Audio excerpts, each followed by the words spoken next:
Hello everyone, Kalinchowk दर्शन लिमिटेडले मङ्सिर 14 गतेबाट नेपालको सम्बन्धित निकायबाट श्रम स्वीकृति प्राप्त वैदेशिक रोजगारमा रहेका नेपालीहरूको लागि आइपिओ निष्कासन गर्ने घोषणा गर्दै पहिलो कम्पनी बन्न पुगेको हो र यसको आइपिओ निष्कासन हुने मिति मङ्सिर 14 भन्दा ठिक 3 दिन अगाडि मङ्सिर 11 गतेको दिन सीडीएस एन्ड क्लियरिङ लिमिटेडले नोटिस जारी गर्दै वैदेशिक रोजगारमा रहेका नेपालको सम्बन्धित निकायबाट श्रम स्वीकृति प्राप्त नेपालीहरूले रेमिटेन्स अकाउन्ट खोल्नुपर्ने र साथसाथै सीआरएन नम्बर लिनुपर्ने भन्दै सूचना जारी गर्यो। एकदम छोटो समय र कम सूचना प्रवाहको कारणले गर्दा वैदेशिक रोजगारमा रहेका धेरै नेपालीहरूमा थुप्रै किसिमको कन्फ्युजनहरू उत्पन्न भयो र यस बीचमा यस सम्बन्धमा रहेर मैले सक्दो तपाईहरुको कन्फ्युजनलाई क्लियर गर्ने कोसिस गरे यस च्यानलको माध्यमबाट र फाइनली सीडीएस एन्ड क्लियरिङ लिमिटेडले आइपिओ निष्कासनको 5 दिन पछाडि अर्थात् मिति मङ्सिर 18 गते अर्को नोटिस जारी गर्दै वैदेशिक रोजगारमा रहेका नेपालीहरूको जिज्ञासाहरूलाई सम्बोधन गरेको छ। सो त्यही कुरालाई म यहाँ तपाईहरुको माझ डिस्कस गर्न गइरहेको छु।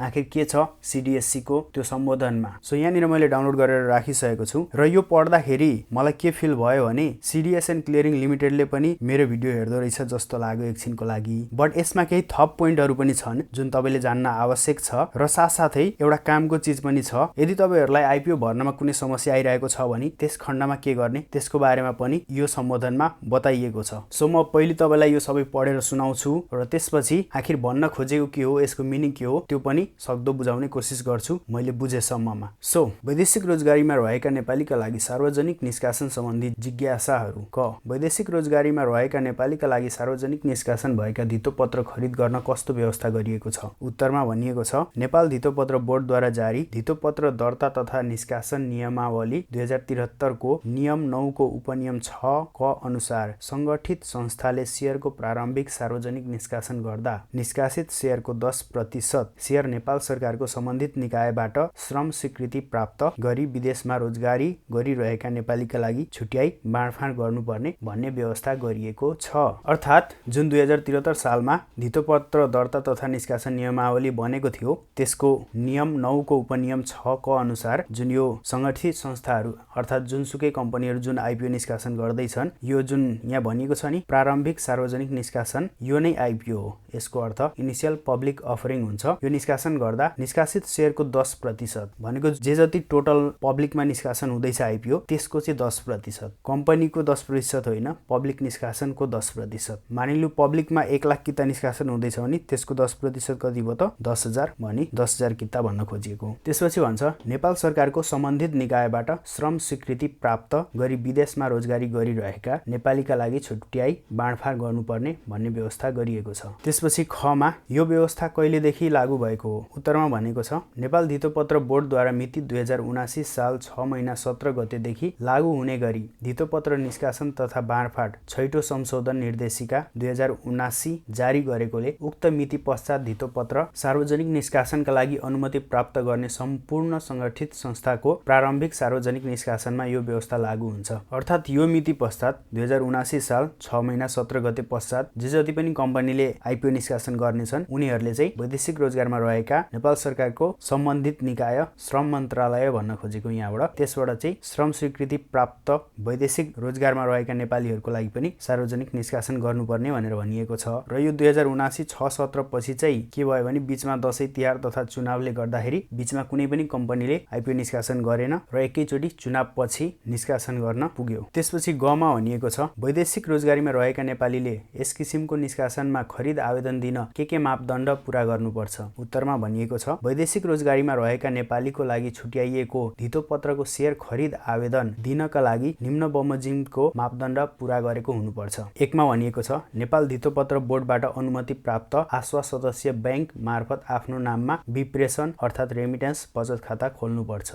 2 मा भन्दैछ सीडीएससी बाट अनुमति प्राप्त निक्षेप सदस्य अर्थात् डिपोजिटरी पार्टिसिपेन्ट्स यो तपाईको क्यापिटलहरू भयो डिमेट अकाउन्ट खोल्ने मार्फत आफ्नो नाममा हितग्राही खाता खोल्नुपर्छ अर्थात् डिमेट अकाउन्ट खोल्नुपर्छ। 3 मा भनेको छ नेपाल सरकारको सम्बन्धित निकायबाट श्रम स्वीकृति प्राप्त गरेको विवरण पेश गरी रेमिटेन्स बचत खाताको लागि बैंक मार्फत सीआरएन अर्थात् सीआस्वा रजिस्ट्रेसन नम्बर लिनुपर्छ। यहाँनिर यो पोइन्टलाई पनि क्लियर गरिदियो र तपाईहरुले मेरो भिडियोहरु फलोअप गर्दै आउनु भएको छ भने तपाईहरुलाई थाहा होला यी कुराहरुलाई मैले अलरेडी क्लियर गरिदिसकेको छु। श्रम स्वीकृति प्राप्त गरेको विवरण पेश गरी भनेको तपाईको श्रमको प्रुफ चाहिँ चाहिँ ब्याङ्कलाई दिएर तपाईँले रेमिटेन्स खाता खोल्नुपर्छ, किनकि अहिले श्रम स्वीकृति बगैर रेमिटेन्स खाता नै तपाईँको खोलिदिँदैन। सीआरएन नम्बर जारी गर्नु त परको कुरा हो। त्यसपछि 4 मा भनेको छ आफ्नो विप्रेसन अर्थात् रेमिटेन्स बचत खातामा पछिल्लो 6 महिनामा कम्तीमा 50,000 रुपैयाँ आफू रोजगार रहेको मुलुकबाट जम्मा गरेको हुनुपर्छ। र यहाँनिर धेरै साथीहरूलाई कन्फ्युजन भएको थियो, कमेन्ट सेक्सनमा मैले देखेको थिएँ। यो 6 महिना भनेको चाहिँ तपाईँको ठ्याक्कै 6 महिना अगाडिबाट होइन, यो 6 महिनाको पिरियडमा चाहे त्यो 1 महिना अगाडि नै हुन सक्यो, 2 महिना अगाडि हुन सक्यो या 4 महिना अगाडि नै हुन सक्यो। त्यो बीचको पिरियडमा चाहिँ भन्न खोजेको हो। र मानिलिउँ तपाईँले आज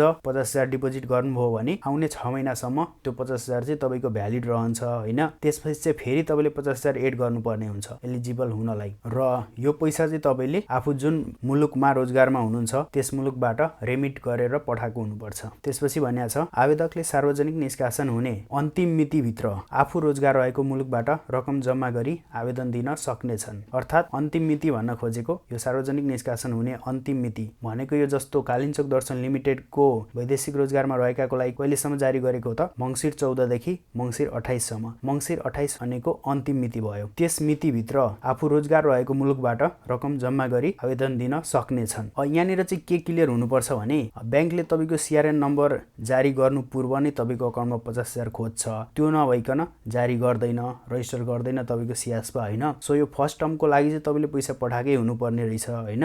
र अब यसपछिको समयमा चाहिँ मानिलिउँ तपाईँले अब आज पठाएर 6 महिनासम्म आइपिओमा अप्लाई गर्नुभयो र त्यसपछिको जब यो 6 महिनाको म्याद सकिन्छ नि र त्यस बीचमा तपाईँले पैसा पठाउनु भएन नि, त्यसपछिको कन्डिसनमा चाहिँ यो सायद लागू हुन सक्छ होइन। तर अहिले स्टार्टिङ फेजमा चाहिँ यदि कसैले रेमिटेन्स गरेर पठाएकै छैन भने भन्नाले म्याक्सिमम वैदेशिक रोजगारमा जानेहरूले त आफ्नो फ्यामिली मेम्बरकै अकाउन्टमा पैसा पठाउने गर्छन्। त्यसपछि घमा भनेको छ के श्रम स्वीकृति नभई विदेशमा रहेका नेपालीले यो सुविधा प्राप्त गर्न सक्छन्? उत्तरमा भनिएको छ सिधै सक्दैनन्, ठाडै सक्दैनन् दिएको छ है। त्यसपछि एड गरेको छ श्रम स्वीकृति नभई विदेशमा रहेका नेपालीले यो सुविधा प्राप्त गर्न सक्दैनन्। भनेपछि तपाईँहरू अब क्लियर हुनु होला, यहाँनिर सिडिएससीले ठाडै सक्दैनन् भनिदिइसक्यो, श्रम स्वीकृति अनिवार्य हो। त्यसपछि घमा भनेको छ के यो व्यवस्था लागू हुनु पूर्व सार्वजनिक निष्कासनमा सहभागी भएका वैदेशिक रोजगारीमा रहेका नेपालीका हकमा फेरि नयाँ हितग्राही खाता तथा ब्याङ्क खाता खोल्नुपर्छ? यो ठाउँमा धेरैजनालाई कन्फ्युजन थियो र यही कुरालाई मात्र मैले अलमोस्ट 2-3 भिडियोमा क्लियर गर्नु परेको थियो। उत्तरमा भनिएको छ यो व्यवस्था लागू हुनु पूर्व सार्वजनिक निष्कासनमा सहभागी भएका वैदेशिक रोजगारीमा रहेका नेपालीले यो व्यवस्था अनुरूप छुट्याइएको धितो पत्र खरिद आवेदन दिनका लागि फेरि नयाँ हितग्राही खाता खोल्नु पर्दैन। अर्थात् तपाईँले नयाँ डिम्याट अकाउन्ट खोल्नु पर्दैन। तर ब्याङ्क खाता भने विप्रेसन अर्थात् रेमिटेन्स बचत खाता नै खोल्नुपर्छ। भन्नुको अर्थ तपाईँको अलरेडी डिम्याट अकाउन्ट छ भने नयाँ डिम्याट अकाउन्ट खोल्नु परेन, तर ब्याङ्क खाता चाहिँ तपाईँको रेमिटेन्स खाता खोल्नु पर्यो यदि अलरेडी छैन भने। त्यसैले आफ्नो ब्याङ्कमा सम्पर्क गरी आफ्नो नाममा विप्रेसन अर्थात् रेमिटेन्स बचत खाता खोली उक्त खाताको लागि नयाँ सीआरएन नम्बर लिनु पर्दछ। र यहाँनिर एउटा अझै क्लियर हुनुपर्ने के छ भने म्याक्सिमम ब्याङ्कहरूले चाहिँ तपाईँको नर्मल सेभिङ अकाउन्टलाई नै रेमिटेन्स बचत खातामा ट्रान्सफर्म गरिदिँदैछ। तपाईँहरूले अझै पनि आफ्नो नर्मल सेभिङ अकाउन्टलाई रेमिटेन्स अकाउन्टमा ट्रान्सफर्म गराउनु भएको छैन भने त्यो गराउन सक्नुहुन्छ। नयाँ अकाउन्ट खोलिराख्नु परेन। र यही पोइन्टलाई लिएर केही साथीहरूको क्वेसन थियो कि जस्तो हामीले नर्मल सेभिङ अकाउन्टलाई रेमिटेन्स अकाउन्टमा चेन्ज गर्यौँ भने र हामीले नर्मल सेभिङ अकाउन्टमा पैसा पठाइरहेको थियौँ भने अब यो रेमिटेन्स अकाउन्टमा चेन्ज गरिसकेपछि पनि यो आइपिओ भर्नलाई योग्य हुनलाई फेरि पैसा पठाउनु पर्छ? यहाँनिर फेरि पठाउनु परेन, किनकि तपाईँले नयाँ अकाउन्ट खोले होइन, तपाईँले आफ्नै पुरानो अकाउन्टलाई रेमिटेन्स अकाउन्टमा चेन्ज गरेको हो र सीआरएन नम्बर ब्याङ्कले जारी गर्ने हो र ब्याङ्कले तपाईँको सबै ट्रान्ज्याक्सन ट्र्याक गरेको हुन्छ। सो यहाँनिर कुनै समस्या आउँदैन। त्यसपछि चमा छ सीआरएन नम्बर भनेको के हो? उत्तरमा भनिएको छ धितो पत्रको सार्वजनिक निष्कासनका क्रममा खरिद आवेदन दिने आवेदकको हितग्राही खाता तथा ब्याङ्क खाता रुजु गरी योग्य आवेदकलाई सिडिएससीको सियासवा प्रणालीमा दर्ता गरी प्रदान गरिने दर्ता नम्बरलाई सियासवा रजिस्ट्रेसन नम्बर सीआरएन नम्बर भनिन्छ। धितो पत्र खरिद आवेदन दिनका लागि प्रत्येक आवेदकका लागि यो नम्बर अनिवार्य गरिएको छ। अर्थात् धितो पत्रको सार्वजनिक निष्कासनका क्रममा यानि कि आइपिओ जब जारी हुन्छ नि त्यतिखेर चाहिँ खरिद आवेदन दिने आवेदकको जस्तो हामीले आइपिओमा अप्लाई गर्नलाई चाहिँ हितग्राही खाता तथा ब्याङ्क खाता रुजु गरी भनेको तपाईँको डिम्याट खाता र ब्याङ्क खाता हो, यहाँनिर रेमिटेन्स खाता भनौँ, तपाईँको ब्याङ्क खाता र डिम्याट खाता चाहिँ दुईटैलाई रुजु गरी अर्थात् लिङ्क गरी योग्य आवेदकलाई सिडिएससीको सियासवा प्रणालीमा भनेको सिडिएससीको सियासवा प्रणाली भनेको तपाईँको centralised application supported by block amount. यसबाट चाहिँ के हुन्छ भने नि जब तपाईँ डिम्याट अकाउन्टबाट सेयरको लागि अप्लाई गर्नुहुन्छ होइन, सेयरको लागि जति अमाउन्टको सेयर तपाईँ अप्लाई गर्नुहुन्छ, मानिलिउँ 10 किताको लागि अप्लाई गर्नु भयो भने 10 किताको मूल्य कति हुन गयो त 1000 रुपैयाँ। तपाईको खातामा भएको 1000 रुपैयाँ चाहिँ त्यो शेयर बाँडफाँड नहुन्जेलसम्म ब्लक गर्दिन तथा बाँडफाँड भएपछि यदि तपाईलाई पर्यो भने तपाईको खाताबाट त्यो पैसा काट्न र परेन भने त्यो पैसालाई फुक्का गर्दिन अनुमति दिएको हो। एक किसिमले यो सियासवा फर्म भरेपछि प्रणालीमा दर्ता गरी प्रदान गरिने दर्ता नम्बरलाई सियासवा रजिस्ट्रेसन नम्बर भनिन्छ। धितोपत्र खरिद आवेदन दिनका लागि प्रत्येक आवेदकका लागि यो नम्बर अनिवार्य गरिएको छ। तपाईले आइपिओ भर्दै पछि यो नम्बर अनिवार्य रूपमा इनपुट गर्नै पर्छ। त्यसपछि 6 मा भनिएको छ पहिलेदेखि नै विप्रेसन खाता सञ्चालनमा रहेको अवस्थामा पुनः नयाँ विप्रेसन खाता अथवा रेमिटेन्स बचत खाता खोल्नुपर्छ। उत्तरमा भनिएको छ पर्दैन। अर्थात् तपाईको पहिलेदेखि नै विप्रेसन खाता सञ्चालनमा रहेको अवस्थामा आफ्नो बैंकमा सम्पर्क गरी श्रम स्वीकृतिको कागजात पेश गरे पश्चात बैंकबाट खाताको स्किम परिवर्तन भएको जानकारी प्राप्त गरेपछि सार्वजनिक निष्कासनमा आवेदन दिन सकिन्छ। यो कुरा त यहाँनिर यति सजिलै लेखिदियो हैन, तर यसमा कति झमेला छ भन्ने कुरो तपाईहरुले भोग्नु भएको होला हैन। जस्तो यहाँ त भन्दियो बैंकमा सम्पर्क गरी श्रम स्वीकृतिको कागजात पेश गरे पश्चात हुन्छ भनेर, तर कतिपय बैंकहरुले ढिलासुस्ती गरे, रेस्पोन्स दिएनन् मजले हैन। एनीवे यहाँनिर एउटा पोइन्ट के छुटायो भने हामीले यो श्रम स्वीकृतिको प्रुफ मात्रै पेश गरेर भएन, हामीले सियासवा फर्म नै भरेर पठाउनु परेको थियो। त्यसपछि जमा भनिएको छ हालसम्म हितग्राही खाता तथा विप्रेसन अथवा रेमिटेन्स बचत खाता नखोलेका र हाल विदेशमा नै बसिरहेका नेपाली नागरिकले यो सुविधा प्राप्त गर्न के गर्नु पर्ला। उत्तरमा भनिएको छ हाल विदेशमै रहेका नागरिकले हितग्राही अर्थात् डिपोजिटरी पार्टिसिपेन्ट खाता खोल्नका लागि सीडीएससीबाट निक्षेप सदस्यता प्राप्त गरेका संस्था तथा विप्रेसन बचत खाता बोर्डबाट आस्वा सदस्यता प्राप्त गरेका बैंक तथा वित्तीय संस्था मार्फत अनलाइन खाता खोल्न सकिन्छ।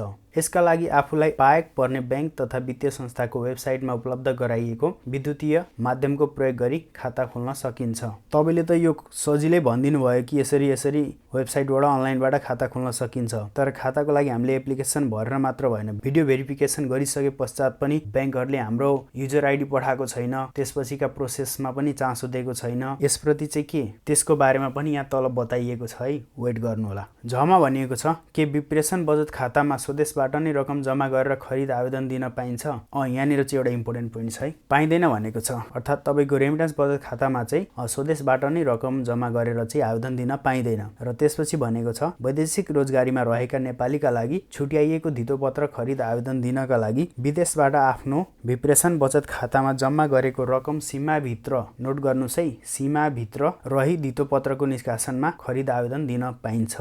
यो भन्नुको अर्थ जस्तो केही साथीहरुको दिमागमा अलिकति आउला नि त एक्स्ट्रा सोच, जस्तो कि 50,000 मिनिमम पठाउनु पर्ने हो, ल म 50,000 चाहिँ पठाइदिए, त्यसपछि चाहिँ अरु म नेपालकै अकाउन्टबाट हालेर अप्लाई गर्छु, यो टाइपको थिंकिङ नि आउन सक्छ हैन। त्यस्तो पाइन्न है। तपाईले रेमिट गरेर जति पैसा पठाउनु हो भने त्यही पैसा भित्रमा रहेर तपाईले अप्लाई गर्नुपर्ने हुन्छ। यदि त्यो भन्दा बाहिरबाट तपाईले पैसा मंगाएर अनि तपाईको खातामा हालेर अप्लाई गर्नुभयो भने चाहिँ त्यहाँनिर तपाईको आवेदन रद्द नि हुन सक्छ। र यो फर्स्ट 10% कोटावाला आइपिओमा भेरिफाई हुनलाई धेरै टाइम लगाइरहेको छ, सायद मेबी यो एउटा कारण हुन सक्छ त्यसको। त्यसपछि मा भनेको छ वैदेशिक रोजगारीमा रहेका नेपालीका लागि छुट्याइएको धितोपत्र निष्कासनमा खरिद आवेदन दिने तरिका के हुन्। उत्तरमा भनिएको छ आस्वा सदस्य बैंक मार्फत विप्रेसन बचत खाताका लागि सीआरएन नम्बर प्राप्त गरेका वैदेशिक रोजगारीमा रहेका नेपालीले मेरो शेयर मार्फत वा आस्वा सदस्य बैंकको शाखा कार्यालयमा सम्पर्क गरी खरिद आवेदन दिन सक्छन्। अहिले त हामी प्राय जसो सबैले मेरो शेयर युज गर्छौं हैन, तीबाट अनलाइनबाटै आवेदन दिन्छौं र हामी विदेशमा भइसकेको लागि चाहिँ यो रेलिभेन्ट पनि छैन, किनकि सम्पर्क गर्दैमा तपाईको आवेदनलाई स्वीकार गर्दैन, तपाईले फर्म फिलअप गरेर पठाउनु पर्ने हुन्छ। त्यसपछि टमा भनिएको छ के वैदेशिक रोजगारीमा रहेका नेपालीका लागि छुट्याइएको धितोपत्रको निष्कासनमा खरिद आवेदन दिनेले सर्वसाधारणका लागि छुट्याइएको धितोपत्रको निष्कासनमा समेत खरिद आवेदन दिन पाइन्छ। र धेरै साथीहरुले अचेल कमेन्टमा चाहिँ यो क्वेशन उठाइराख्नु भएको छ हैन, र मैले अलरेडी क्लियर गरिदिसकेको छु। यहाँ सीडीएससी को पनि उत्तर सुन्नुस्, पाइँदैन ठारै दियो है। अनि त्यसपछि भनेको छ वैदेशिक रोजगारीमा रहेका नेपालीका लागि छुट्याइएको धितोपत्रको निष्कासनमा खरिद आवेदन दिई शेयर प्राप्त गरेका व्यक्तिले सर्वसाधारणका लागि छुट्याइएको धितोपत्रको निष्कासनमा खरिद आवेदन दिन पाइँदैन। क्लियर हुनु होला है, पाइँदैन नि फेरि सोध्नु होला कमेन्टमा बा पाइन्छ कि भनेर। त्यसपछि ठमा भनिएको छ वैदेशिक रोजगारीमा रहेका नेपालीका लागि छुट्याइएको धितोपत्रको निष्कासनमा खरिद आवेदन दिने प्रक्रियामा समस्या भएमा के गर्ने। यहाँनिर चाहिँ कामको चीज भनिएको छ है। उत्तरमा भनिएको छ धितोपत्र धितोपत्रको निष्कासनमा खरिद आवेदन दिने प्रक्रियामा समस्या भएमा सिआस्वा रजिस्ट्रेसन नम्बर लिएको आस्वा सदस्य बैंक तथा वित्तीय संस्थामा सम्पर्क गरी समस्याको समाधान गर्न सकिन्छ। त्यसपछि भन्छ आस्वा सदस्य बैंकबाट उक्त समस्या समाधान नभएमा सिडिएससी एन्ड क्लियरिङ लिमिटेडमा सम्पर्क गरी सो समस्याको समाधान गर्न सकिन्छ। नोटमा भनिएको छ बोर्डबाट इजाजत प्राप्त निक्षेप सदस्य तथा आस्वा सदस्यको नामावली बोर्डको वेबसाइट www.7.gov.np मा गई हेर्न सकिन्छ। यो धितोपत्र बोर्डको वेबसाइट हो हैन। तपाईले यहाँ गएर चाहिँ निक्षेप सदस्य तथा आस्वा सदस्यको नामावली हेर्न सकिन्छ। अर्थात् डिपोजिटरी पार्टिसिपेन्टको को छन्। नर्मली त्यही बैंकका सहायक कम्पनीहरू हुन्छन्। त्यसपछि 2 मा भनिएको छ धितोपत्रको निष्कासनमा खरिद आवेदन दिने प्रक्रियामा समस्या आई उक्त समस्याको सम्बन्धमा आस्वा सदस्य बैंक वा सिडिएससी एन्ड क्लियरिङ लिमिटेडबाट समयानुरूप आवश्यक सुनवाई नभएमा बोर्डको वेबसाइट www.7.gov.np मा गई सोको गुनासो दर्ता गर्न सकिन्छ। भन्नुको अर्थ यदि तपाईको रेमिटेन्स बैंक अकाउन्ट सम्बन्धी लिएर सीआरएन नम्बर सम्बन्धी लिएर यदि बैंकले रेस्पोन्स दिइरहेको छैन, तपाई एलिजिबल भएर पनि यदि वञ्चित हुनुहुँदैछ यो आइपिओमा अप्लाई गर्नबाट भने तपाईले डाइरेक्ट धितोपत्र बोर्डको वेबसाइटमा गएर आफ्नो गुनासो दर्ता गर्न सक्नुहुन्छ। र यो धितोपत्र बोर्डको वेबसाइट हो www.gov.np। यसमा गई हेरौँ न त एकचोटि। र यहाँ पनि सेम नोटिस छ वैदेशिक रोजगारीमा रहेका नेपालीका लागि सार्वजनिक निष्कासन सम्बन्धी जिज्ञासाहरू। तपाईले चाहनु हो भने यहाँबाट पनि डाउनलोड गरेर पढ्न सक्नुहुन्छ। र त्यसपछि हामी डाइरेक्ट कन्ट्याक्ट असमा जान्छौँ। त्यसपछि यहाँनिर तपाईले आफ्नो नाम, इमेल एड्रेस, फोन नम्बर दिएर आफ्नो म्यासेज लेखेर सेन्ड गर्न सक्नुहुन्छ हैन। एउटा अप्सन यो भयो। अर्को अप्सन भनेको यहाँनिर हेर्न सक्नुहुन्छ इमेलको support@7.gov.np। र तपाईहरुले मेरो भिडियोहरु फलोअप गर्दै आउनु भएको छ भने तपाईहरु अब मेल पठाउनमा एक्सपर्ट भइसक्नु भएको छ है। सो तपाईहरुले आफ्नो गुनासो यो इमेल एड्रेसमा पठाउन सक्नुहुन्छ। यदि तपाईले साँच्चै कुनै समस्या फेस गरिराख्नु भएको छ भने चाहे त्यो बैंकसँग रिलेटेड होस्, तपाईको रेमिटेन्स बैंक अकाउन्टलाई लिएर, सीआरएन नम्बरलाई लिएर या अन्य कुनै कारणवश बैंकले रिप्लाई नै दिएन, रेस्पोन्स नै दिएन भनेर कति साथीहरुले मलाई मेल गर्नुहुन्छ।